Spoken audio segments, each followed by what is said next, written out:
Welcome everybody to the Hidden Mahdi Show. You're welcome to Finding One Way. We find one way. And we find that way back to love. Back to our original self. Back to our original knowledge. Using these podcasts as these outlets.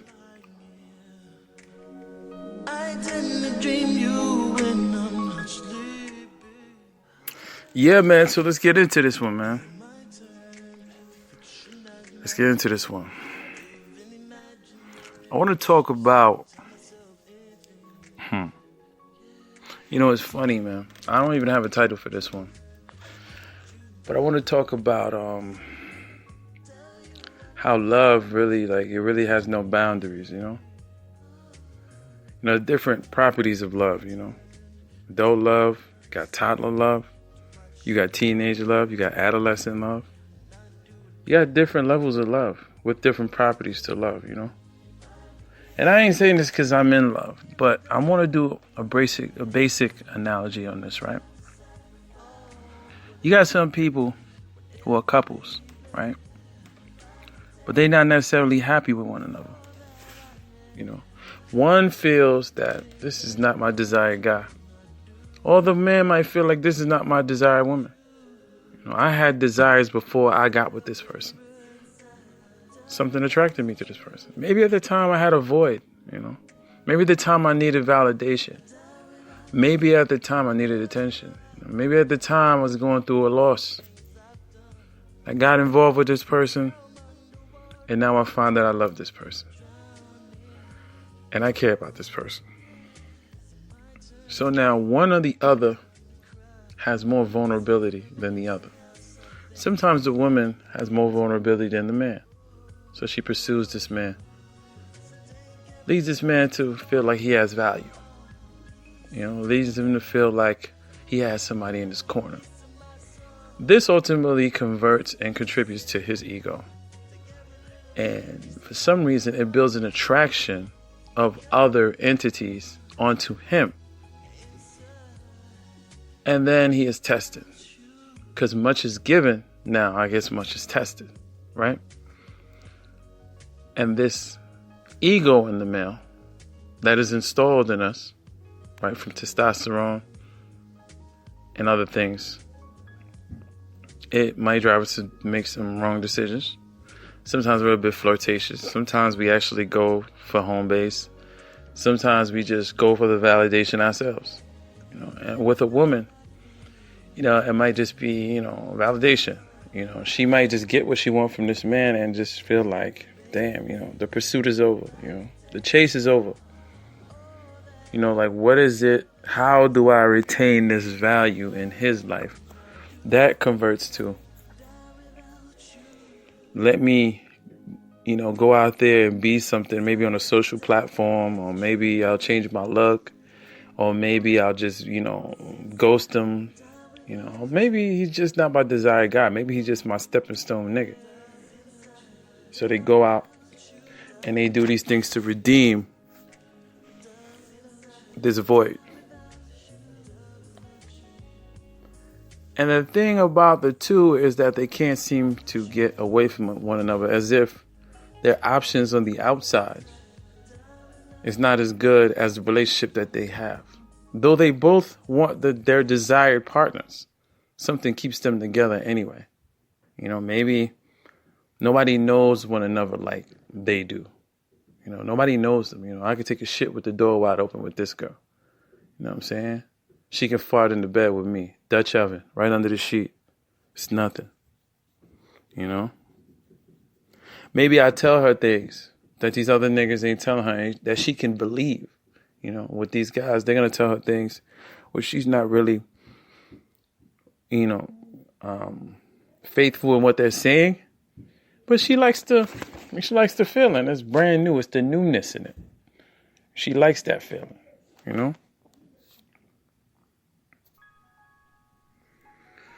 And that newness, you know, it keeps you in pursuit. That's what the newness is about, you know? And it's new. Everybody likes new. I mean, New York is fucking new, right? But of course, New York loses validity or its value.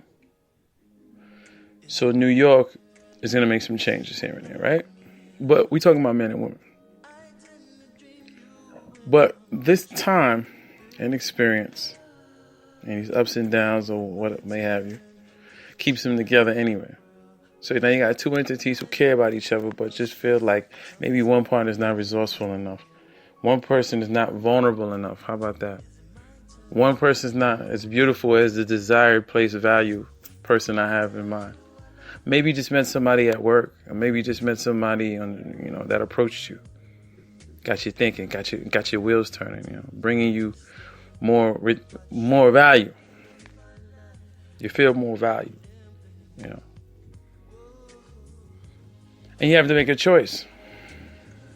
So now the person, you start kind of just creating turmoil.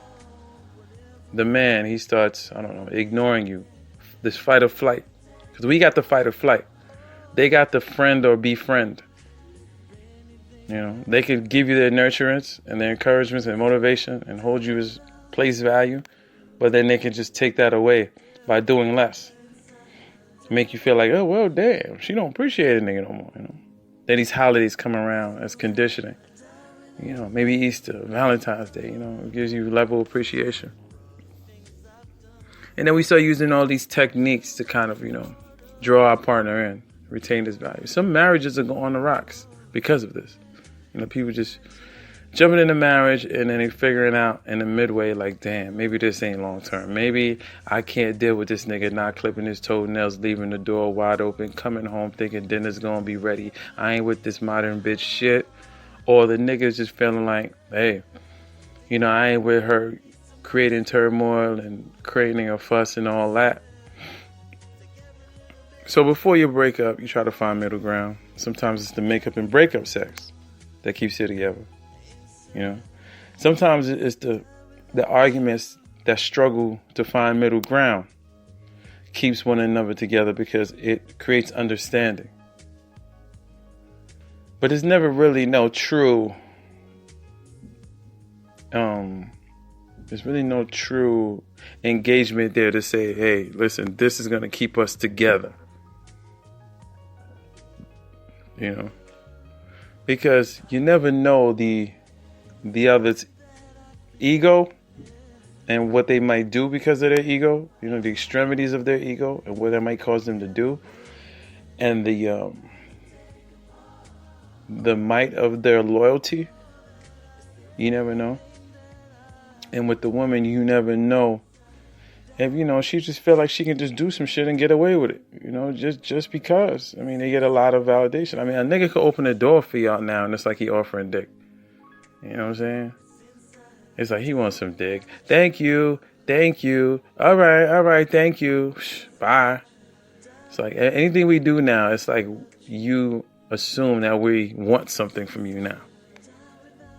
That's the funny part. You can't do shit these days. You see a woman, she sneezes. Like, all right, baby, you got some boogers on your coat now. You got it all on hair. You want a tissue? Here's some puffs.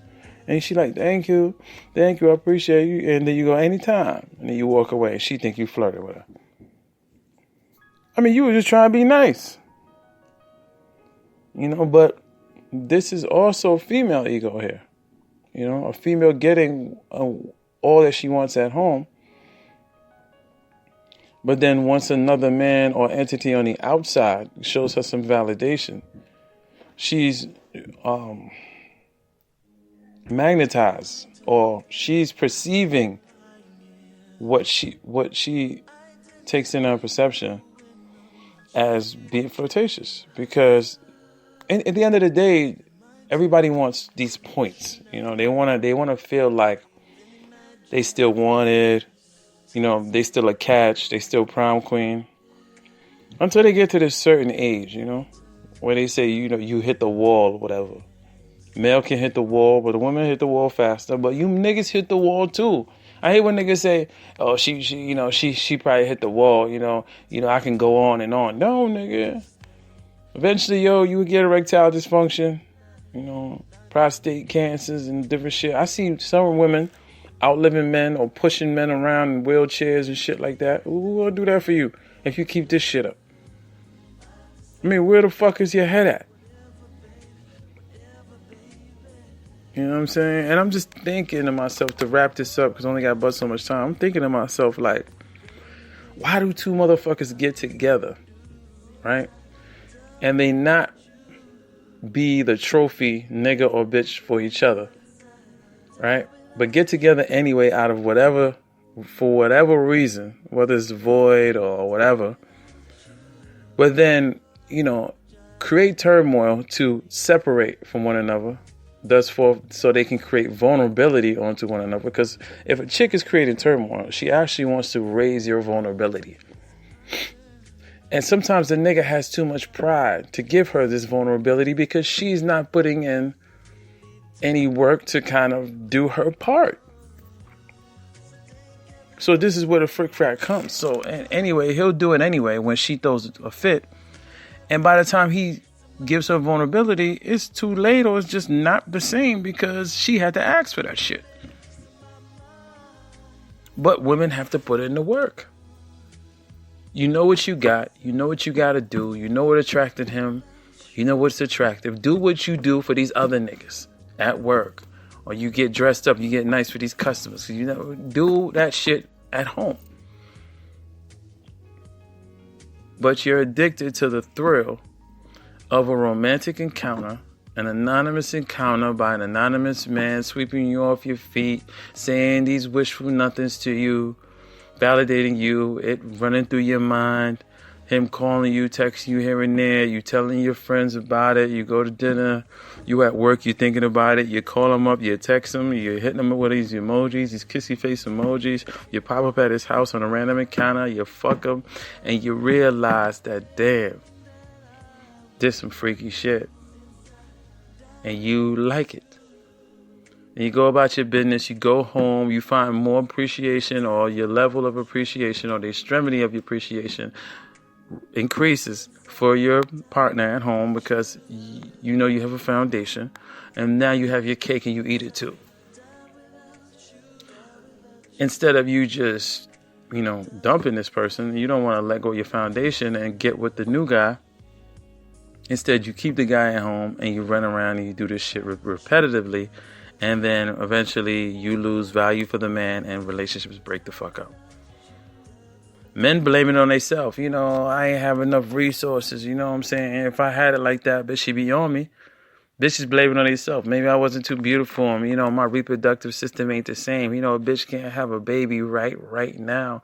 You know, there'll be complications. A bitch is too old. Plus, I ain't having no baby for no nigga waiting around hand and foot. I still got it. I still want to roll around and stroll. I mean, where is the motherfucking culture here? New York is just getting, I'm telling you something, New York, if we keep working, stop feeling like you exist outside of the laws of nature. We're reproductive fucking creatures. I'm a male with reproductive semen. You're a woman who, you know, harness my reproductive system, semen. In your reproductive system, we work together and we create.